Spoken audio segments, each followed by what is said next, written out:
خدا باپ کی زندہ کلام میں سے مقدس متی کی انجیل 10 کنواریوں کی تمثیل 25 باب 1 تا 13 آیات تک۔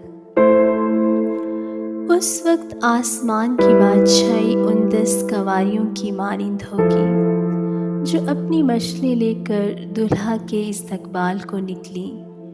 ان میں سے 5 بیوقوف اور 5 عقل مند تھیں۔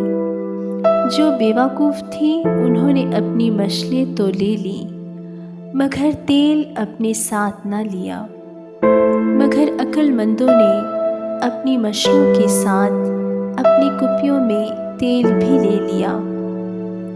اور جب دلہا نے دیر لگائی تو سب اونگنے لگی اور سو گئی۔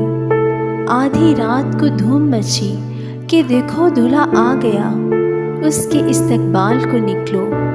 اس وقت وہ سب کنواریاں اٹھ کر اپنی اپنی مشل درست کرنے لگیں۔ اور بیوقوفوں نے عقل مندوں سے کہا کہ اپنے تیل میں سے کچھ ہم کو بھی دے دو، کیونکہ ہماری مشلیں بجھ جاتی ہیں۔ عقل مندوں نے جواب دیا کہ شاید ہمارے تمہارے دونوں کے لیے کافی نہ ہو، بہتر یہ ہے کہ بیچنے والوں کے پاس جا کر اپنے واسطے مول لے لو۔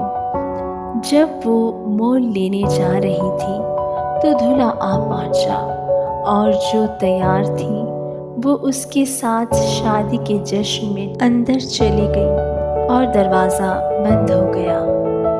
پھر وہ باقی کنواریاں بھی آئیں اور کہنے لگیں، اے خداوند، اے خداوند، ہمارے لیے دروازہ کھول دے۔ اس نے جواب میں کہا، میں تم سے سچ کہتا ہوں کہ میں تم کو نہیں جانتا۔ بس جاگتے رہو، کیونکہ تم نہ اس دن کو جانتے ہو نہ اس گھڑی کو۔ آمین۔